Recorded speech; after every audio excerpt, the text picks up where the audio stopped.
Bueno, Tatiana, pues la idea que nos reuniéramos ahorita es que, como te expliqué al comienzo de la rotación, uno de los objetivos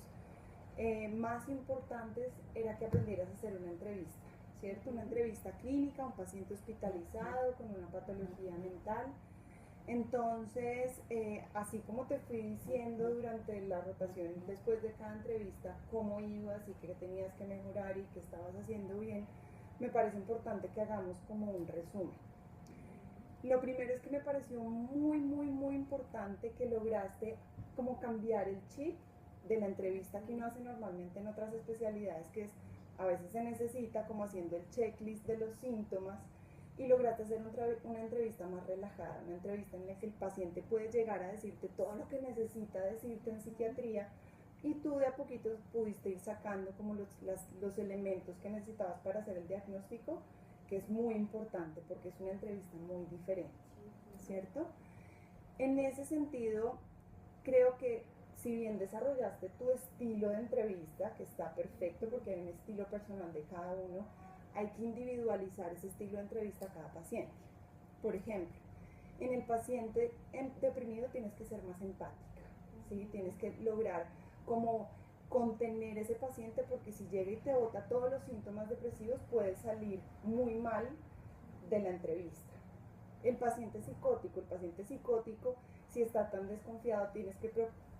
que procurar, digamos, ver menos el celular, no escribir en el computador mientras el paciente, pues porque se te puede agitar el paciente y es riesgoso para ti. ¿Qué otro ejemplo? El paciente, por ejemplo, ansioso, la paciente que viste con la que más trabajaste,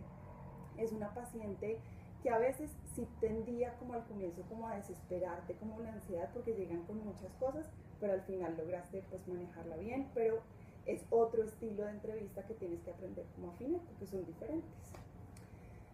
Finalmente me parece que en general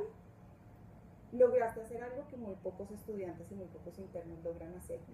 y es, hiciste la entrevista, cambiaste el checklist, pero además lograste hacer algo de psicoterapia, que eso es súper importante, y creo que fue una cosa en parte por lo que leíste, pero también algo instintivo que te permitió casi que tratar al paciente al mismo tiempo que lo estabas diagnosticando, y eso es muy importante, y eso te va a servir un montón el resto de la carrera, ¿vale? Gracias.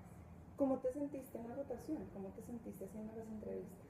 Pues entiendo que desde el inicio, pues venir con una estructura de entrevista distinta cuesta un poco más porque en esta especialidad uno entra a conocer la vida de los pacientes, ¿no? Entonces sí venía con el checklist de preguntar las cosas pues tal cual, como más por apresurarme de cumplir con el requisito que entender de verdad lo que le estaba pasando a la persona.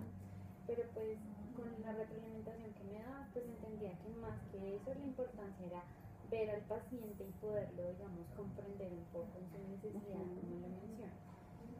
Me sentí como bien, sin embargo muy asustada también de que todo el tiempo estuvieras viendo cómo lo hacía por de pronto temor a fallar y demás, pero pues siento que podría mejorar en eso. Eso que dices es muy importante porque pues digamos que una cosa que podríamos implementar y podríamos plantearlo para tu próxima rotación, incluso para estas mismas, es que hay una alternativa que es para que ustedes aprendan a hacer entrevista, que no es siempre con el profesor al lado, sino es en una cosa que se llama una cámara de GESEL. La cámara es, haz de cuenta, como este mismo consultorio, pero detrás del vidrio es un vidrio como opaco que no permite ver qué hay allá, y detrás están los observadores, entonces tú te quedarías sola con el paciente.